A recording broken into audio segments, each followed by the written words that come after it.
The girl with no name woke before dawn, as she always did, and the cold of the stone floor was the first thing she felt. There was no fire in the corner of the holding shed where she was kept. There never was.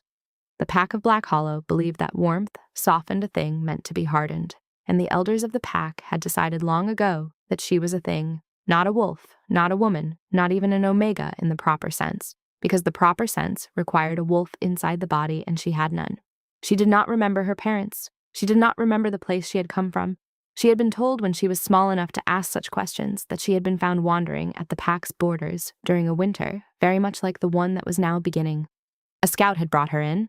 The elders had examined her. They had determined, by methods she did not understand, that there was no wolf curled inside her bones, and so they had not named her.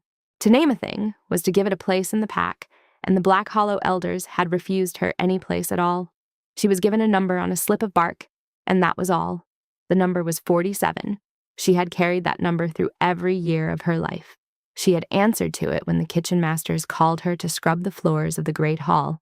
She had answered to it when the kennel keeper called her to muck the stalls of the werewolves. She had answered to it when, on rare occasions, Morcant Blackhollow himself walked through the lower yard and asked which one was the cursed thing, and a hand would point at her, and she would lower her eyes and let the pack alpha see her shame.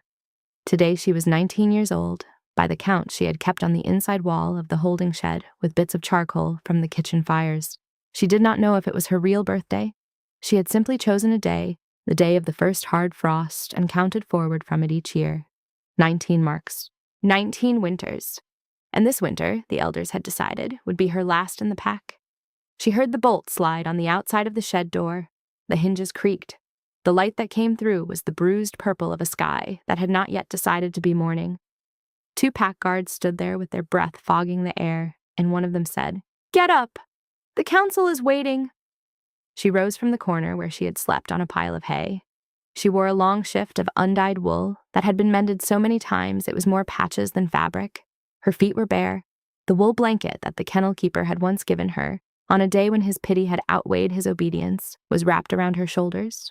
She did not own a coat. She did not own shoes. She did not own anything except the blanket and the shift and the small piece of charred wood she had hidden under the hay, the piece she used to mark the days. She left the wood behind. She would not need it anymore. The guards walked her through the lower yard, past the kitchens where the morning fires had not yet been lit, past the kennels where the werewolves were beginning to stir, past the long row of pack houses where the families of the Blackhollow slept under thick furs and dreamed of things she could not imagine. The snow on the path was old and crusted, and it cut her feet, and she did not make a sound. She had learned long ago that sounds drew attention, and attention drew cruelty, and the only way to be safe in the holding shed was to be invisible. So she walked silently, her bare feet leaving little crescents of red in the gray snow, and she kept her eyes on the back of the guard ahead of her. The council chamber was a great round room of stone and ironwood, set into the hillside above the main hall. The walls were hung with the pelts of enemies and the antlers of kills. A fire burned in the central pit, and around it, on benches of carved stone, sat the 7 elders of the Blackhollow pack. Morcant Blackhollow sat on the high seat at the back of the chamber, the one cut from a single block of obsidian, the one that had been worn smooth by generations of pack alphas who had ruled by the same code, that the strong consumed the weak, and the weak were owed nothing. Morcant was a tall man, taller than the guards, taller than any wolf in the pack except for the war captain. His hair was iron gray and bound back from his face in a single thick braid. His face was gaunt and his eyes were the color of frozen river water. He wore a long coat of black fur and a chain of office around his neck, a heavy thing of iron links from which hung the carved fang of the first Blackhollow Alpha, a relic 500 years old. His staff lay across his knees. The staff was crowned with a wolf's skull set in silver. He looked at her as she was brought before the fire. He did not stand. He did not greet her. He simply spoke, in a voice that carried easily through the round chamber, and the elders listened. "The cursed thing has reached its 19th winter," Morcant said. "By the laws of this pack, a thing without a wolf is a burden upon the pack and not a member of it. We have fed it. We have housed it. We have permitted it to draw breath under our roof for 19 years. The debt has been paid many times over. It is time for the burden to be lifted." One of the elders, a woman named Severin, leaned forward. "What is your judgment, Alpha?" Morcant's eyes did not leave the girl. "Cast it out. Let the wilderness take what it will. The pack is not a place for cursed things." There was a murmur of assent from the bench.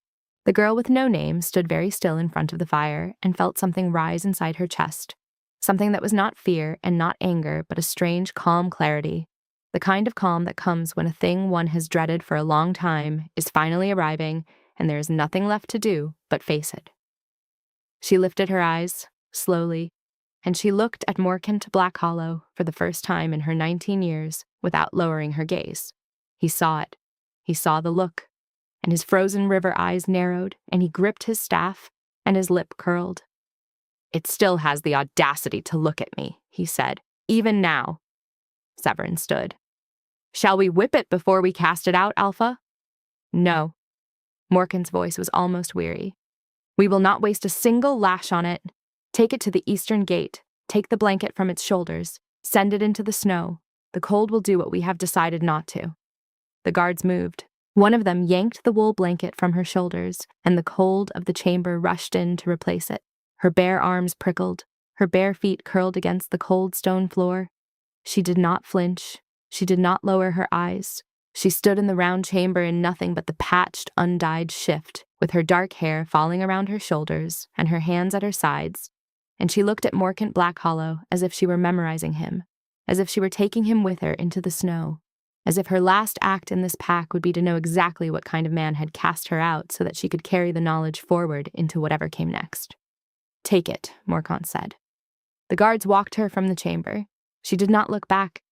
The eastern gate of the Blackhollow stronghold was a great arch of ironwood and stone that opened onto a wide trail leading down into the valley. The pack used it for funerals and for executions and for the casting out of unwanted things. She had passed through it only once before in her life, when she was a child, and she had been afraid then. She was not afraid now. She had passed beyond fear into the calm, clear country that lay on the other side of it. The guard stopped her at the threshold. One of them said, "Walk, do not turn around. If you turn around, we have orders to put a crossbow bolt in your throat." She nodded once. She stepped through the gate. Her bare feet sank into the fresh snow that had fallen during the night. The cold was absolute. It traveled up her legs and into her bones and made her teeth begin to chatter. She did not stop. She walked forward into the snow, away from the gate, away from the pack, away from the only world she had ever known. She walked until the gate was a small, dark shape behind her. And then she walked until the gate was gone, entirely behind a fold of the land. And then she walked until the only sound in the world was her own breath and the soft crunch of her bare feet in the new snow and the distant cry of a hawk somewhere in the gray morning sky. She was alone. She had no pack. She had no wolf. She had no name. She had no shoes and no coat and no blanket. And the sky was the color of old iron, and the snow was beginning to fall again, and the wind was rising in the trees ahead of her. But she was free. For the first time in her life, she was free. And the strange, clear calm in her chest had a new shape now, a shape she did not have a word for, but she knew it was hers. It belonged to her. The pack had taken everything else, but the pack had not taken this. The pack had not even known it was there. She walked into the trees. The first day was the worst. She walked through the pine forest until her feet went numb, and then she walked until the numbness turned into a deep, grinding ache, and then she walked until the ache turned into nothing at all and she could not feel her feet touching the snow. She knew what that meant. She had heard the kennel keeper speak of it once when one of the werewolves had lost its grip on a winter trail and had fallen into a frozen river. The cold first burned. Then it ached. Then it became silent. The silence was the most dangerous part. The silence meant the body was beginning to stop.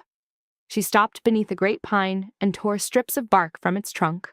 She wrapped the strips around her feet, binding them with tendrils of ivy she pulled from the lower branches. The bark was rough, and the ivy was thin, and the makeshift wrappings would not last long, but they would last long enough to get her further from the pack.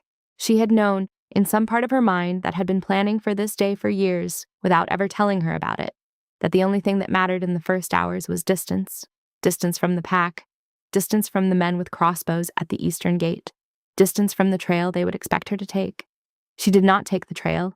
She climbed up the slope to the north of it, into the harder country, into the place where the snow was deeper and the going was slower, but where no one would think to look. The pine boughs above her were so heavy with snow that they bent low, and she walked in the tunnel they made, and the tunnel hid her from the gray sky and from any wolves that might still be watching her from the eastern gate. She walked until the light began to fade. She did not know how far she had come. The pack stronghold was hidden behind the ridge now, and she could not see any sign of smoke from any hearth, and that meant she was at least 4 hours' walk from the pack, which was not enough but was a beginning. She found her first shelter in the hollow of a fallen tree. The tree had been a great pine before the lightning had taken its top. It had crashed onto the slope and lain there for so many years that the moss had grown thick around it, and a hollow had formed in the place where the broken trunk had splintered.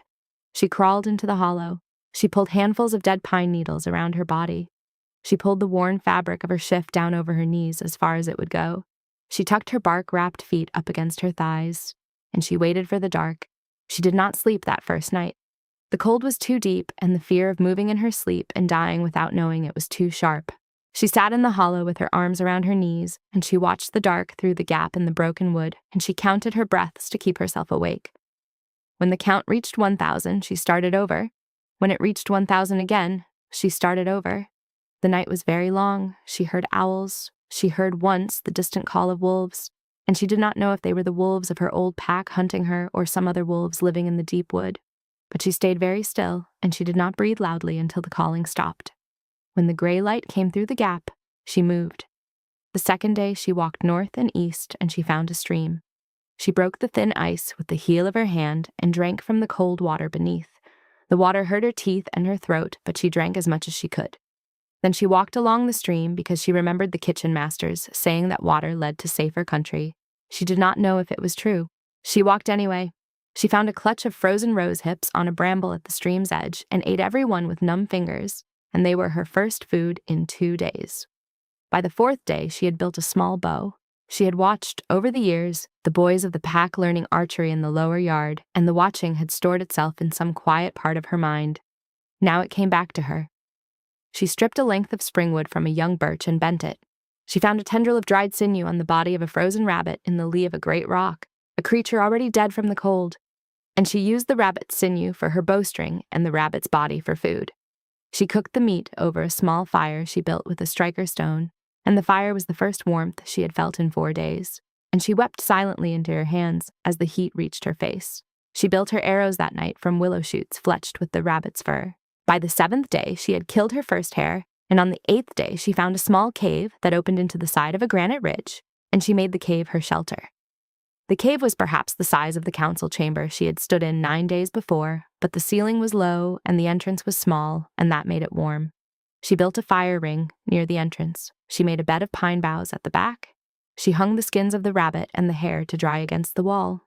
And on the smooth stone of the back wall, with a fragment of charred wood from her fire, she made the first mark. 1. She made a mark for every day that followed. 2, 3, 4. By the time the marks had reached 15, she had killed 3 more hares, a small grouse, and a fox. The fox had given her a thick gray pelt, and she wore the pelt around her shoulders, like a small cloak, and the warmth of it changed her. She began to walk further from the cave. She began to know the country around her. She knew the path to the stream, and the path to the rose-hip bramble, and the path to a stand of birch where she could harvest more touchwood and bowstrings. She knew the place where the deer crossed the lower meadow at dawn. She knew the place where the wind cut through the pass, and where it did not.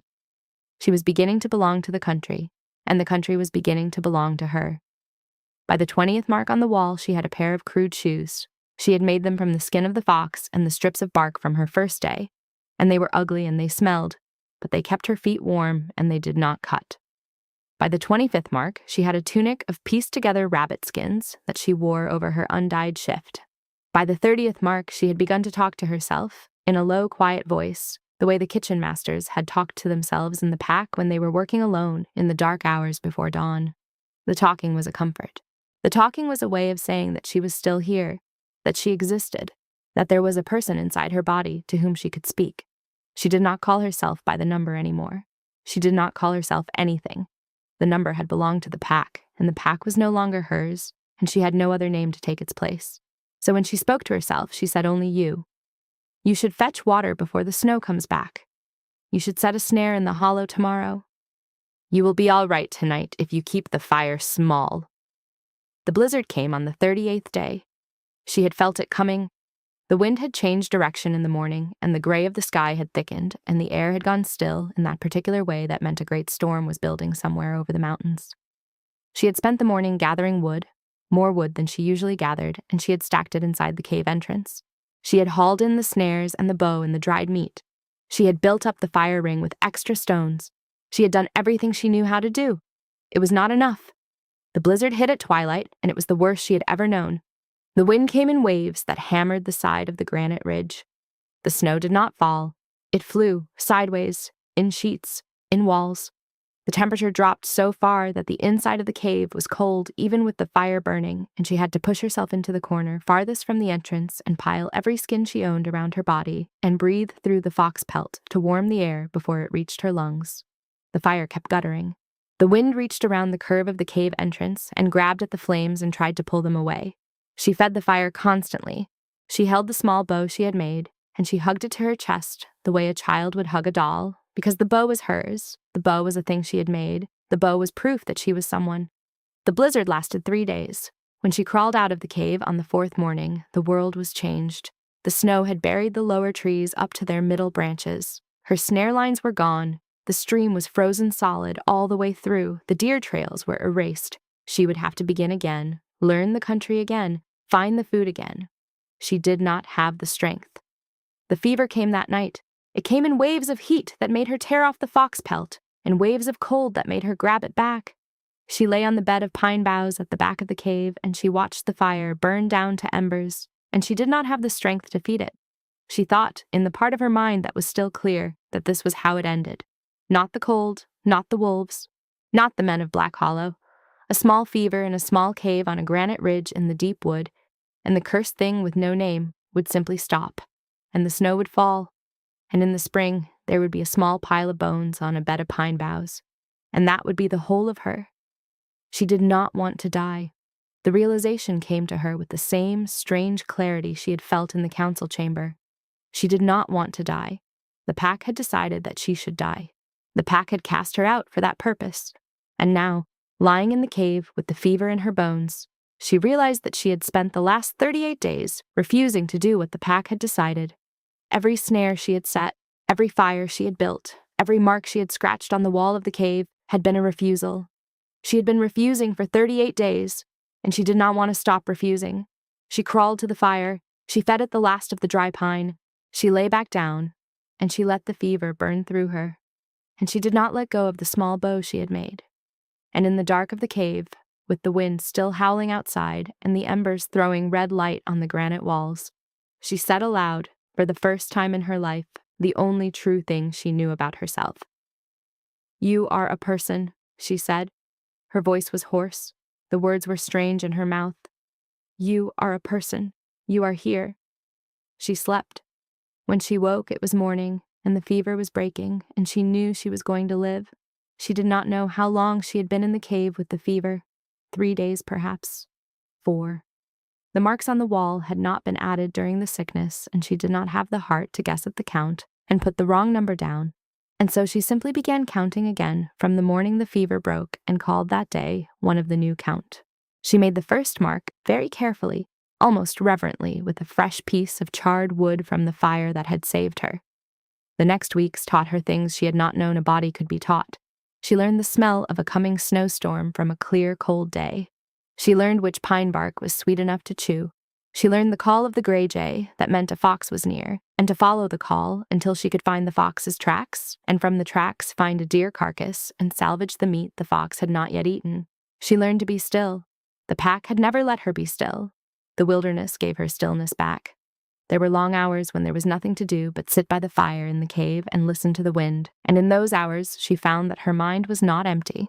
Her mind was full of small, bright memories, a smell of bread from the kitchen of the pack, a glimpse of sunlight on the face of a woman who had once spoken kindly to her in passing, the blue of a wildflower in a crack of the lower yard one spring. The memories were hers. No one had given them, and no one could take them, and in the looking at them she began to find a shape for herself. One memory in particular came back to her again and again. She had been perhaps 6 years old, scrubbing the long stone floor of the kitchen at Blackhollow in the cold hours before dawn, and a woman she did not know had crouched down beside her with a piece of bread in her hand. The woman had pressed the bread into her palm and looked at her with eyes that were full of something she had never been looked at with before. Not pity, not contempt, but a recognition, as if the woman were seeing a person and not a thing. "Eat it slowly," the woman had whispered. "And listen, there is a tree on the side of the great mountain to the north. It is called an aloe.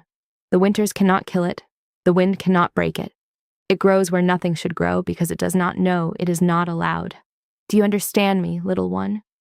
She had not understood then. She had only nodded and eaten the bread. The woman had touched her hair once, very lightly, and had risen and walked away, and she had never seen the woman again. But the word had stayed with her. Elowin, the tree that did not know it was not allowed. She turned the word over in her mouth now in the cave, and it tasted like the bread had tasted, warm and stolen and hers. By the 70th mark on the wall, she was strong. Her hands were no longer the soft hands of a kitchen drudge. They were calloused and capable. Her arms had hard, small muscles in them. Her face had grown lean.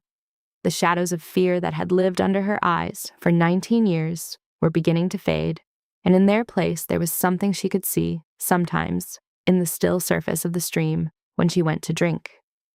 There was a person in the reflection. The person had her face. The person had eyes that did not look down anymore. There was one bad day in the 7th week. She had walked further than usual to check a snare line in the lower meadow, and on her way back, just as the light was beginning to fail, she heard a sound that froze her in her tracks beneath the pines. It was the long, low call of a hunting wolf, and another answering call, and another, and the calls were coming from the direction of her old pack. She did not move. She did not breathe loud enough to make a cloud in the cold air. She crouched down very slowly behind the trunk of a great pine and pressed her back against the rough bark and listened with her whole body. The calls came again. They were closer now. She counted them. 3 wolves, perhaps 4, working a search pattern through the lower wood. She did not know if they had picked up her scent. She did not know if they were even hunting her or had wandered out from the pack on some other purpose. But she did not move from behind the pine until full dark had come, and then she crept back to her cave by the longest possible path, taking care to walk in the bed of the stream wherever she could so that no tracks would be left, and she did not light her fire that night. She sat in the cold, dark of the cave with the bow across her knees and her teeth in her bottom lip to keep her breathing silent. And she waited for the dawn. The wolves did not come. But for 3 days afterward, she did not light a fire in daylight. And for 3 nights, she did not sleep more than an hour at a time. And on the 4th morning, she made a new vow on the wall of the cave with her piece of charred wood. She would not be hunted in her own life. Not by wolves, not by men, not by anyone ever again. And she scratched the vow into the granite beside the day's mark with such hard, slow strokes that the wood broke twice in her hand. But the loneliness was a wound that did not heal. She had found that she could survive on her own. She had found that she could feed and warm and shelter herself, and even in the long, quiet hours, begin to know herself. But she could not give herself the thing she had never had, the thing of being known by someone else. The wind did not see her, the pines did not see her, the hare she trapped and the fox whose pelt she wore did not see her. She was the only person in her world, and there were nights when she sat by the fire with the bow across her knees and felt the unseenness of her existence so heavily that she had to press her hands against her eyes to keep from weeping into the dark. And in the deepest part of her, in the part that had been quiet for so long that she had forgotten how to listen to it, a small voice would answer back and say, "But you do not only want to live, you want to be known." She did not know how to answer the small voice. If you are enjoying this story of a girl with no pack and no wolf and no name finding the strength to refuse her own erasure, of an alpha king who learns to honor a woman before he ever lays a claim on her, please take a moment to subscribe to Wolf-Born Tales. Every week we share stories like this one, slow-burn tales of survival and recognition, and the kind of love that is built on respect rather than dominance. The kind of love that does not arrive to rescue a woman, but arrives to meet her after she has already saved herself. If your heart aches for omegas who are made strong by their suffering, and for alpha kings who understand that true power is the power to wait, this is your channel. Stay with us.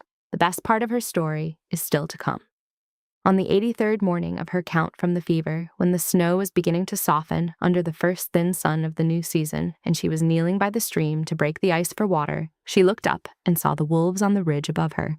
There were 6 of them. They stood in a line along the crest of the ridge, dark silhouettes against the pale morning sky, and they did not move, and they did not call to one another, and they did not look like any wolves she had ever seen in her life. They were larger than the war wolves of the Blackhollow pack, much larger. The wolf at the center of the line was the largest of them all, a great dark-furred beast with shoulders the height of her chest and a head broader than any wolf had a right to have. And even from the distance of the ridge, she could see that its eyes were the color of molten gold. She did not run. She had been planning for 30 days what she would do if the men of Blackhollow ever came back for her. She had decided that she would not run, because running on the open snow against trained hunters would only make the killing easier. She had decided she would face them. She had decided she would die on her feet with her bow in her hand. And she had decided this so completely that the deciding had become a part of who she was. So now she did not run. She rose very slowly from the broken ice at the edge of the stream. She lifted the small bow she had made from her belt. She nocked an arrow. She did not raise the bow yet. She simply stood with the arrow pointed down at the snow, and she watched the wolves on the ridge, and she let the wolves see that she was watching them. The great dark wolf at the center of the line moved. It came down the slope of the ridge with a slow, deliberate grace that did not seem possible in a creature of its size. The other wolves did not follow. They held the line. The great wolf descended alone, picking its way through the deep snow, with the patience of a creature that had decided to take its time, and as it came closer, the size of it became overwhelming. She had to crane her head back to keep her eyes on it. Her hands were shaking around the bow, but she did not raise the bow, because she understood, in some old quiet part of her body, that to raise the bow now would be to die in the next instant. The wolf stopped 15 paces from her. It lowered its great head. It looked at her with the molten gold eyes, and the eyes were not the eyes of an animal. The eyes were thinking. The eyes were seeing. The eyes were taking the measure of her bark-wrapped feet, and her pieced rabbit-skin tunic, and her dark hair, and her thin face, and the small bow trembling in her hand, and the eyes were finding something in the looking that the wolf had not expected to find. The wolf made a sound. It was not a growl. It was a low, soft chuff, almost like a question. Then the wolf was gone. It did not vanish. It did not run away. It changed. The great dark fur drew in upon itself. The massive shoulders folded inward. The bones reshaped, slowly, with a strange, visible elegance that did not look like the brutal shifting she had seen the war wolves of Blackhollow do in the lower yard. This shifting was a flowing, a smoothing, as if the wolf were a piece of water remembering an older shape. And then the wolf was no longer there, and a man was standing in its place. The man was tall. He was taller than Morcant Blackhollow had been on his obsidian seat. He stood perhaps 6.5 feet, with shoulders so broad they made the air around him seem narrow. He was heavily muscled, the muscle visible under a black tunic that he wore beneath a long coat of black leather. The coat had silver clasps in the shape of small wolf heads. The collar was lined with thick, dark fur. He wore black boots and gauntlets. A massive sword was strapped across his back, its hilt jutting up over his right shoulder. His hair was long and dark, falling past his shoulders, with a streak of premature silver running through one side of it. His face was sharp and angular, with a strong jaw and a short, trimmed beard, and there was a thin, pale scar that crossed the outer edge of his left eyebrow. His eyes, and her breath caught when she saw them. His eyes were the same molten gold that the wolf's had been, set in a ring around gray steel pupils, and they did not look away from her. She did not lower the bow. Her hand was shaking too badly now to lower it. The man took one step toward her, only one. Then he stopped, very deliberately, and he held his empty hands out at his sides, palms forward, in a gesture that even she, the girl who had never been spoken to as a person, understood as a gesture of peace. "You can put the bow down," he said. His voice was deep and quiet and very even, the voice of a man who had no need to raise his voice for anyone. "I am not going to harm you." She did not put the bow down. "My name is Theron," the man said. "Theron Ashwood. I am the Alpha King of the Northern Territories.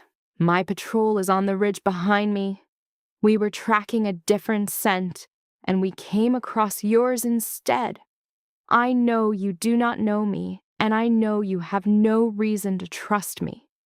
But I am telling you that I will not harm you." She tried to speak. The words would not come. Her throat had been silent for so many weeks that the muscles seemed to have forgotten how to make sounds for another person. The Alpha King of the Northern Territories took another small step. He stopped again. He looked at her face, at her bound feet, at the small bow in her shaking hand. Then he looked at her face again, and something happened in his eyes. A tightening, a brightening, a flare of the gold around the pupil. and his breath caught audibly in his chest, and he took one full step back, as if a hand had pushed him.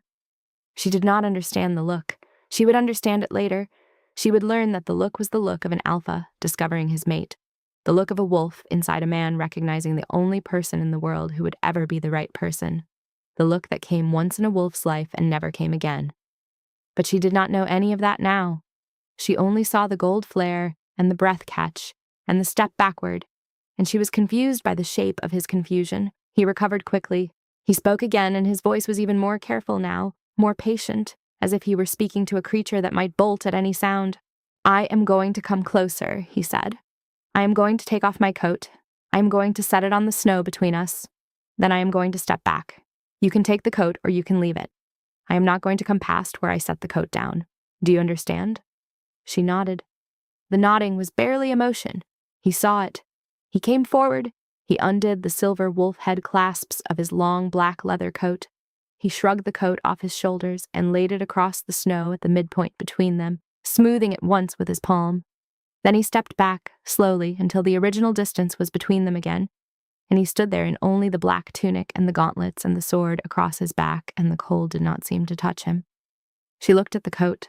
The coat was beautiful. The fur of the collar was thick and dark and would warm a person all the way through. She had not been warm, really warm, the way a person was meant to be warm, in 83 days. Or in 19 years. The tears came before she knew they were coming, and they slid down her cheeks and stopped at her jaw because she had forgotten how to wipe tears. "Take it," the Alpha King said. His voice was hoarse now. "Please, take it." She bent. She set the bow down on the snow with great care. She picked up the coat. The leather was warm from the heat of his body. The fur of the collar smelled of pine and snow and wood smoke, and something else, something that made her dizzy in a way she did not have a word for.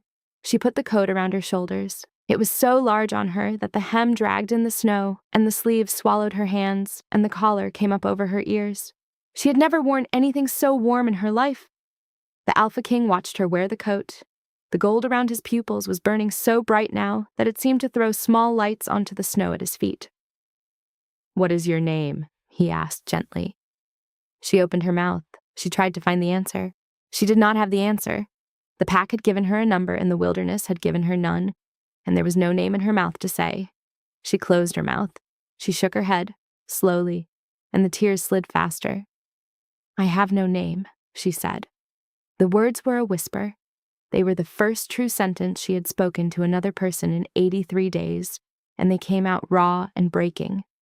"I have no pack. I have no wolf. They told me I was cursed. They put me out in the snow. I have no name to give you." The Alpha King's face changed. The gentle, careful patience of it cracked, and underneath she saw something else, a fury so deep and so complete that it made the air around him seem to ripple.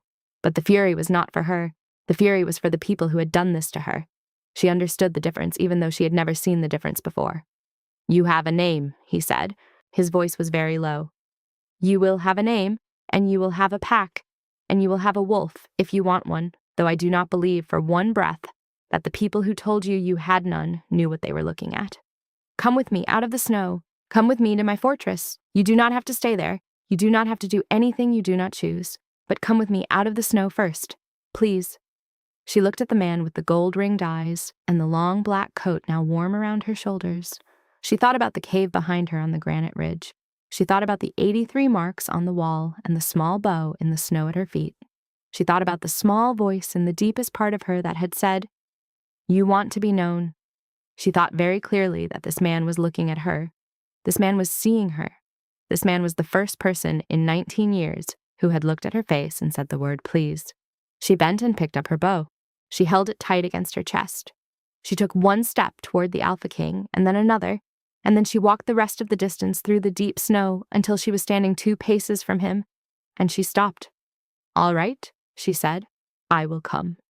He bent his knees, slowly until his face was level with hers. The gold ring around his pupils was steady now and very bright. "Thank you," he said. He lifted her into his arms as gently as if she were made of glass, and he turned and he carried her back up the slope toward the ridge where the other wolves were waiting. The fortress of Theron Ashwood was carved into the side of a mountain 4 days' ride to the north. She did not see most of the ride. The Alpha King wrapped her in a fur cloak and set her in the saddle in front of him, on his great black horse, and the warmth of his chest at her back undid the last of the strength she had been holding for 83 days, and she fell asleep on the morning of the first day, and did not fully wake again until the fourth day, when the horse stopped beneath her and a shadow fell across her face. She opened her eyes. The fortress rose above her like a mountain that had been shaped by hands. The walls were of pale gray stone, running up into the cliff face above, with great windows of leaded glass set into the stone, and torches burning along the walks even in the morning light. A long stair of carved stone climbed from the courtyard to a great arched doorway, and the doorway was open, and beyond it she could see the warm orange glow of firelight on stone. "Welcome," the Alpha King said softly behind her. He had not spoken much during the ride. He had been very careful not to crowd her with words. "This is Ashwood Hold. You are safe here. No one will touch you. No one will speak to you that you do not wish to be spoken to. Will you come inside?" She nodded. She did not have any other words. He carried her up the long stair himself. He did not let any of his men touch her. At the top he paused and asked again if she was sure she wanted to go inside, and she said yes, and he carried her through the great arched doorway into a hall that was warmer than any room she had ever been in. The hall was full of light from 3 great hearths. The floor was covered in thick rugs and tapestries hung between the windows, showing scenes of forests and hunts. An old woman with kind eyes and gray hair tied back in a knot stopped what she was doing when the Alpha King came in carrying the girl in the long black coat, and she lowered her eyes and stepped back. He carried her through the hall and down a long, quiet corridor to a door of dark polished wood at the end of it. He opened the door with his shoulder, gently, and carried her inside. The room was small and warm and beautiful. There was a bed against one wall, piled high with quilts and pillows, with a canopy of soft cream-colored linen that caught the firelight from the hearth. There was a window in the opposite wall, a tall, narrow window of leaded glass that looked out over a stretch of mountain and pine forest, catching the morning light. There was a small table with a pitcher and a basin and a folded white cloth. There was a wardrobe of carved cedar. There was a chair by the hearth. There was, on the seat of the chair, a folded gray wool dress so soft she could see the softness from across the room. He set her on the edge of the bed. He stepped back. He did not stand close to her in the small room. "This is your room," he said. "It is yours for as long as you want it. The door has a bolt on the inside. Only you can open it. There is no one with a key to it but you. The old woman in the hall is named Mira, and she will bring you food and water and anything else you ask for, and she will not come in unless you say so. There is a bath through that small door on the left, and there is a fire being built in it now. You may bathe when you wish. You may sleep when you wish. You may eat when you wish. There is no schedule here. No one will wake you. No one will ask anything of you." She stared at him. She did not have any of these words in her body. The pack had ordered her every hour of every day for 19 years. She did not know how to live in a world where no one was telling her what to do. He saw the look. He understood it. "You do not have to know what to do today," he said. "Today, sleep. Tomorrow, sleep again if you wish. The day after, sleep again. There is nothing to be done. There is no one waiting for you to do anything. The only thing you have to do is be here, and even that is your choice. If you decide tomorrow that you want to leave, I will give you a horse and provisions and an escort to anywhere in the Northern Territories or beyond. Do you understand?" She nodded. She did not understand. But she nodded. He turned to leave. At the door he paused with his hand on the dark polished wood, and he looked back at her sitting on the edge of the bed in his long black coat, and his face went still with something she could not read. "My name is Theron," he said again. "If you need me, send Mira. I will come." He closed the door gently behind him. She heard the soft sound of his boots moving away down the corridor, and then she heard nothing. She slept for 3 days. She did not know it was 3 days. She knew it only by the count Mira told her later when she finally woke and asked. The first day she slept curled into the center of the great bed, with the quilts piled on top of her and the long black coat still around her shoulders. And Mira came in twice on soft feet to set bowls of broth on the table and check that she was breathing and went away again. The second day was the same. On the third day, she half woke at noon and drank a full cup of water that Mira had left, and then slept again. On the morning of the fourth day, she woke fully with the sunlight coming through the leaded window, and for a long moment she did not remember where she was. Then she remembered, and she sat up slowly, and she looked around the small warm room. She was a person in a room. The thought arrived in her mind in those exact words. She was a person in a room. She had a bed and a window and a hearth and a chair and a folded wool dress, and the door to the room had a bolt on the inside that only she could draw. No one was going to come in unless she said so. No one was going to take her bowl of food away or move her to a different shed or send her into the snow. She was a person in a room. She wept then, for a long time, into the quilts of the great bed. When she had finished weeping, she got up and bathed. The bath was in a small chamber off her room, a stone tub that had been filled with steaming water that smelled faintly of lavender. She had never had a bath. She had washed in cold streams in the lower yard of Blackhollow and in the colder stream of the wilderness, but she had never sat in hot water. The first time she lowered herself into the tub, she made a small sound she did not know her body could make, a sound of pure animal relief, and she stayed in the water until it had cooled. Then she put on the gray wool dress. The dress fit. It was the first piece of clothing in her life that had been made for her shape. The wool was so soft it felt almost like fur against her skin. There were no patches and no mended seams and no places where the fabric had been worn through. There was a small embroidered border at the cuffs in pale silver thread. She did not know why anyone had bothered to embroider a dress for her. She touched the silver stitching with the tips of her fingers and tried to understand it. She did not leave the room for many days. Mira brought her food, and she ate it. Mira brought her water, and she drank it. Mira moved the small chair from the hearth to the place beneath the leaded window, and the girl with no name sat in the chair and watched the mountain and the pine forest and the clouds passing across the sky. And she thought about Theron Ashwood. The Alpha King had not come to her room. He had not asked for her. He had not sent any message. She had been in the fortress for 8 days, by the count she had begun keeping with a piece of charcoal on the inside wall of the wardrobe, and she had not seen him since the first morning. Mira had told her, when she had finally asked, that the Alpha King was in the hold, that he was managing the affairs of his territory, that he was waiting. Mira had used that word, waiting. She did not know what he was waiting for. She thought about asking Mira to send him, and then she thought about him filling the doorway of her small, warm room, his gold-ringed eyes on her, and her heart began to beat very fast, and she found that she was not ready. So she did not send for him. But on the 12th day, she opened the door of her room for the first time on her own. She stepped out into the long, quiet corridor. The corridor was empty. The torches were burning in their iron brackets. She walked slowly toward the great hall, with the long hem of her gray wool dress brushing the stone floor, and her feet in the soft leather slippers Mira had brought her, and her hands trembling a little at her sides. She did not know what she was looking for. She did not know what she was going to do when she got to the hall. She got to the hall and she stopped at the edge of it. The hall was full of warm light from the great fires. There were a few servants moving quietly between the tables, setting out the noon meal. The Alpha King was not in the hall. She felt a pang of disappointment that surprised her. Then she heard a low rhythmic sound coming from beyond the hall, from a doorway that opened onto a courtyard, and she walked toward the sound. And at the doorway she stopped again, and she looked out into the courtyard and she saw him. He was training. He was stripped to the waist in the cold morning, his great body bare except for a pair of dark trousers, and he was working through a long sequence of sword forms with the massive war sword from his back. The sword moved through the air in slow, heavy arcs, and his body moved with it, and the muscles of his back and shoulders flexed and shifted in the morning light. There was no one else in the courtyard. He was training alone. The breath came out of his nose in small clouds in the cold air, and his long, dark hair was tied back behind his head with a leather cord, and the silver streak in it caught the sun. She watched him. He felt her watching. She saw the moment he felt it. His shoulders changed. He did not stop the form, but his rhythm shifted, and slowly, very slowly, he completed the last arc of the sequence and lowered the sword to the ground in front of him and turned his head. He saw her in the doorway in her gray wool dress, with her dark hair washed and combed and falling around her shoulders and her hand resting against the stone of the doorframe.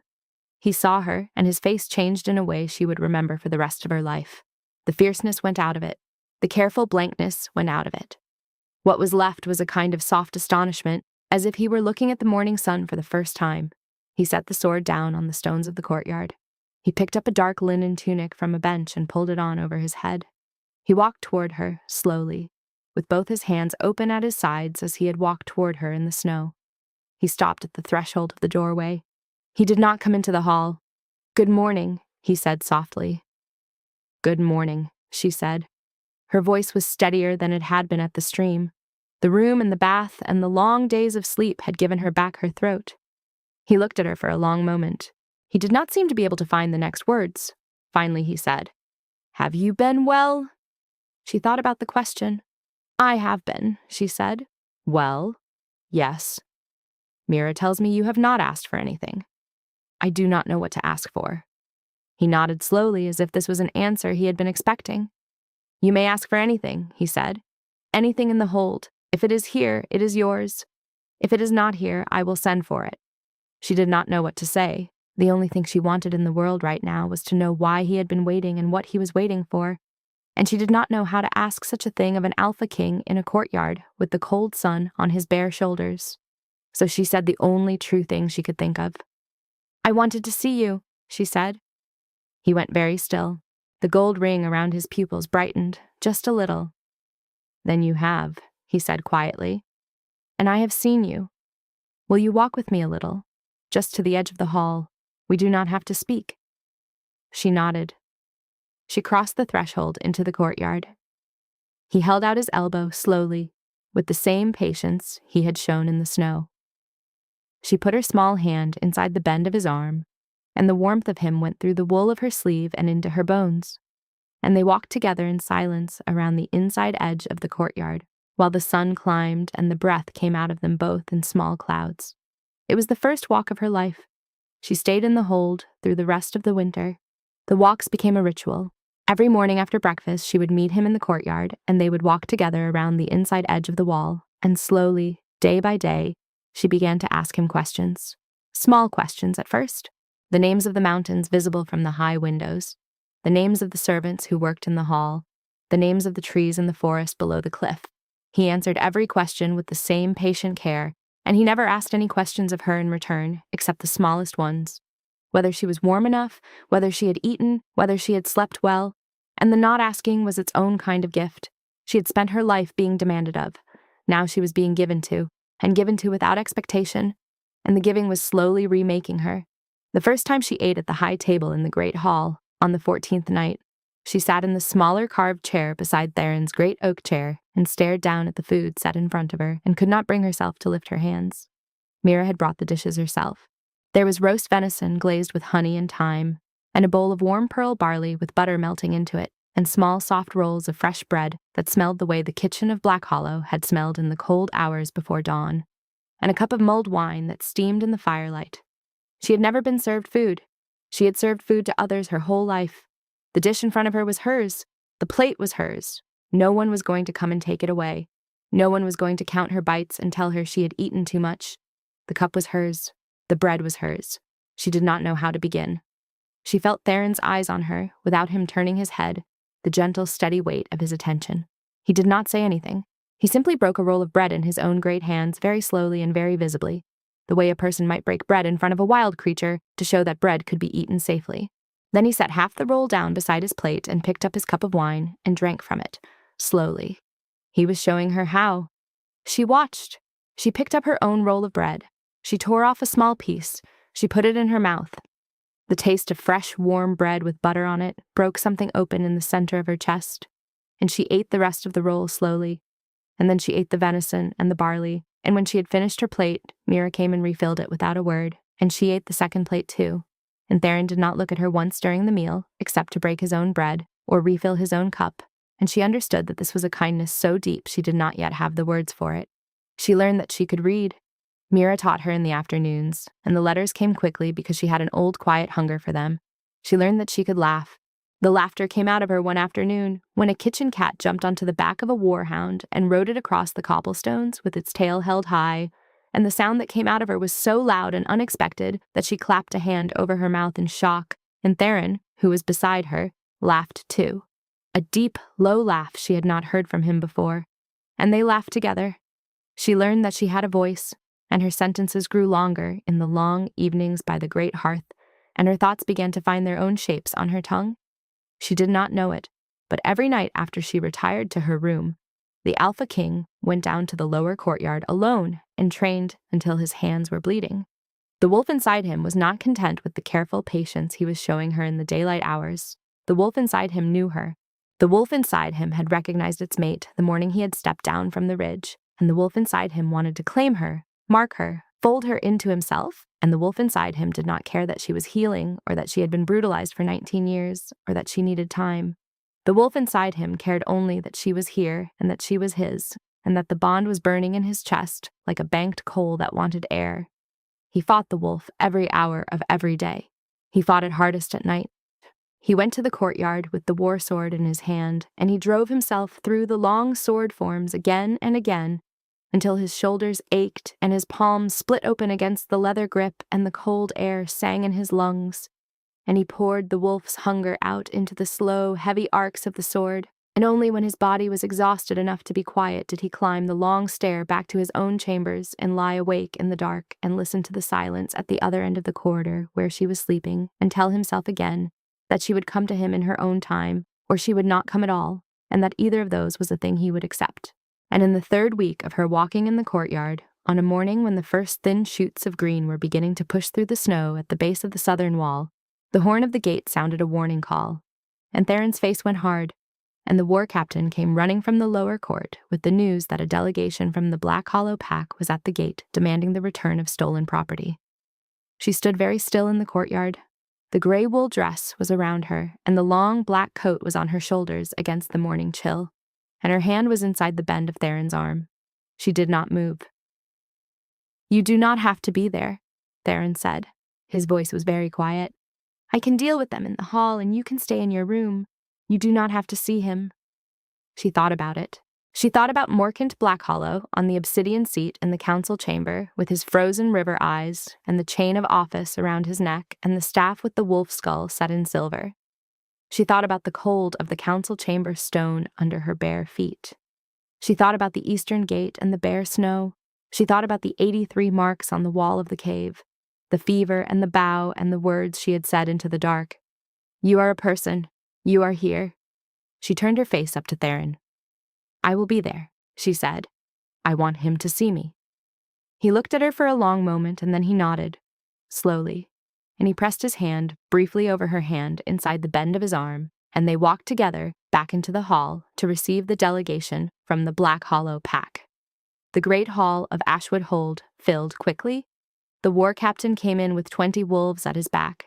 The household guard formed a line along the inside walls. Mira and the other servants withdrew to the doorways.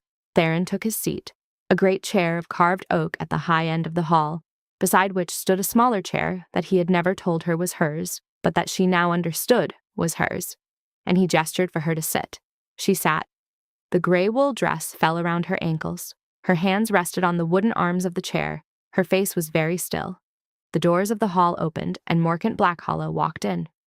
He looked exactly as she remembered him. The iron gray hair bound back in the single thick braid, the frozen river eyes, the black fur coat, the chain of office around his neck with the carved fang of the first Blackhollow Alpha, the staff with the wolf skull set in silver.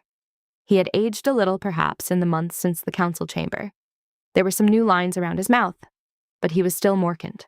He walked with the same heavy, certain steps of a man who had ruled by the same code his whole life, that the strong consume the weak, and the weak were owed nothing.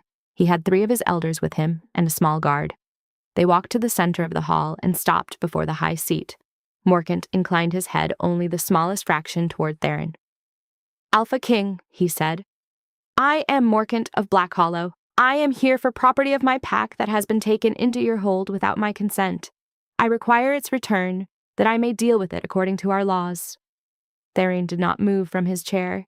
The gold ring around his pupils was perfectly still and very bright. His voice, when it came, was low and even and cut through the hall like the slow, heavy arc of his war sword. "I have no property of yours, Morcant of Blackhollow. You have a cursed thing, a wolfless creature, that wandered out of my territory 3 months past. It is the property of the pack of Blackhollow. The pack disposed of it in the proper way according to our customs, but I am told it has been seen here, alive, wearing the clothing of your house. I require its return." "You are mistaken on every point you have just made," Theron said. "There is no cursed thing in my hold. There is no property of yours in my hold. The person you are speaking of is not a thing. She is not wolfless. She did not wander. She was cast out by your council to die. She survived 83 days in the wilderness alone. in the worst winter in 20 years, with no shoes and no coat and no food, and she did not die. She lived. She lived because she is more of a wolf than any creature that ever walked into a council chamber of Blackhollow. And the people who told her she had no wolf inside her were either fools or liars. I will not be returning her to you, and I am dissolving the pack of Blackhollow as of this hour." The hall went very quiet. Morcant's frozen river eyes widened, just a fraction, and then narrowed. "You do not have the authority to dissolve a pack." "I do," Theron said. "I am the Alpha King of the Northern Territories. The pack of Blackhollow falls within my territories. By the old laws, the laws older than your customs, the laws that have not been spoken in this country for 100 years, because no Alpha King has had the will to speak them, the King of the Territories may dissolve a pack whose Alpha has acted in violation of the Wolf's Covenant. The Wolf's Covenant is older than any pack. The Wolf's Covenant says that no wolf shall cast out a pup. You cast out a pup, Morcant. You raised her as a slave for 19 years, and then you cast her into the snow to die. There is no law in any pack of any kind anywhere in this country that permits what you did, and the moment I learned of it, I had the authority to end you." Morcant was very still. "She had no wolf." "She had a wolf," Theron said. "You did not have the eyes to see it. I do." He turned his head, very slowly, toward the smaller chair beside the high seat. He looked at her. He inclined his head. She rose. She stood beside the chair in the gray wool dress with the long black coat around her shoulders, and she looked across the hall at Morcant Blackhollow, and she did not lower her eyes. Morcant looked at her. He looked at her face and her standing posture and her steady gaze, and his frozen river eyes moved across her as they had moved across her in the council chamber, and she could see the moment that the look in his eyes changed. It changed from contempt to something more complicated, something that almost looked, for a fraction of a heartbeat, like fear. He had not expected to find a person standing where the cursed thing had been. She stood, and she felt the look in his frozen river eyes pass over her, and she felt the old fear try to rise inside her chest the way it had risen for 19 years whenever those eyes had turned in her direction. And she felt the old habit of lowering her gaze, try to lift her hand and bring it to her brow and bend her shoulders forward and shrink her body small. She did not let it happen. She held the place where she stood. She kept her chin level. She kept her eyes on his face. She breathed slowly the way she had breathed in the wilderness when the wolves of his pack had come hunting through the pines and she had pressed herself against the bark and waited them out. She had waited that day. She had not died. She would not die now. She was not the cursed thing in front of the obsidian seat anymore. She was a person standing in a great hall beside an Alpha King who had named her with an old word that meant a tree that grew where it was not allowed, and the man who had said for 19 years that she was nothing was finding out, in the slow, stretching seconds of the great hall, that he had been wrong about her from the beginning. Morcant opened his mouth as if to speak again, and then he closed it. The 7 years of authority on the obsidian seat at the back of the council chamber had not prepared him for the way she looked at him in the great hall of Ashwood Hold. He had cast out a girl with bare feet and a patched shift who could not lift her eyes from the stones of the floor, and what stood before him now wore a gray wool dress with pale silver embroidery and a long black coat across her shoulders, and a steady level gaze that did not blink and did not flinch and did not ask his permission for anything. He had thought he was coming to retrieve a piece of property.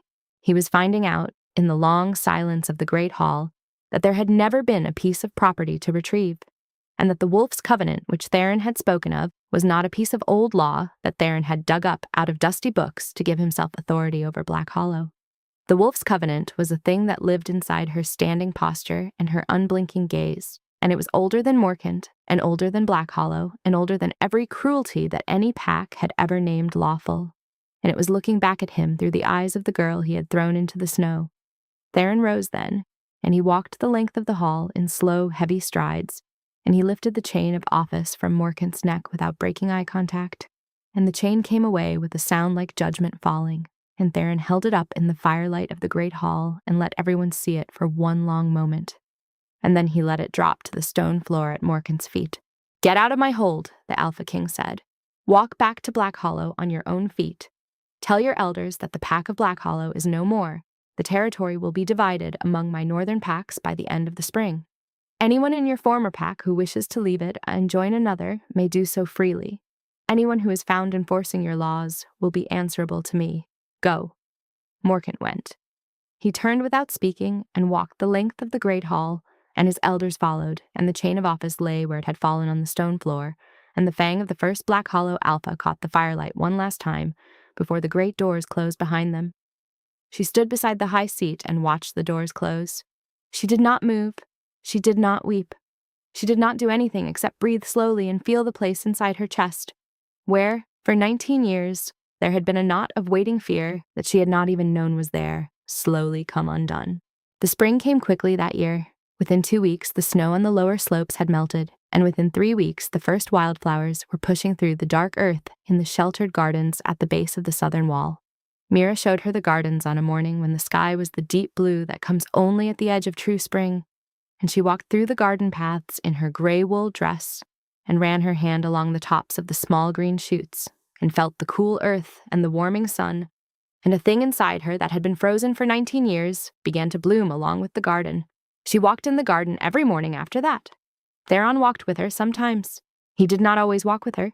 He had learned by then the rhythms of her need for company and for solitude, and he gave her each in the right measure without being asked. On the 7th morning of the garden walks, she stopped at the southern wall, where the first true wildflowers had opened, small white star-shaped blooms with pale gold centers, and she knelt in the dirt and pressed her palms against the cool earth and looked up at the man who stood quietly behind her, with his hands clasped at his back. "I have chosen a name," she said.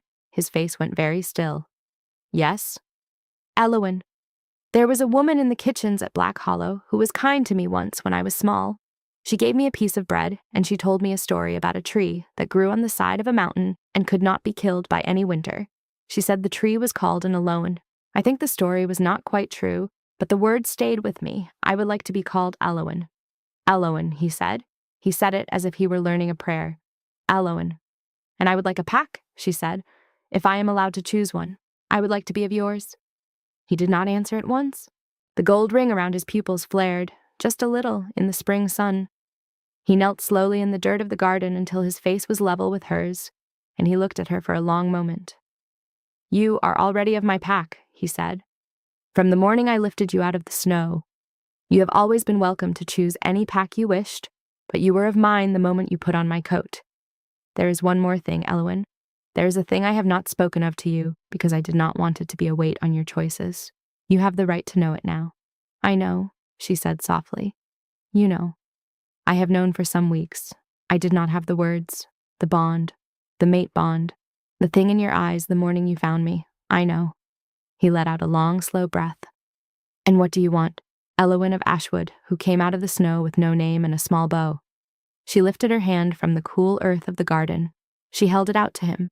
Her hand was small and brown and calloused from her months in the wilderness, and there was a small old scar on the back of her wrist where one of the kennel keepers at Blackhollow had once struck her with a buckle, and her fingers were trembling a little in the spring sun.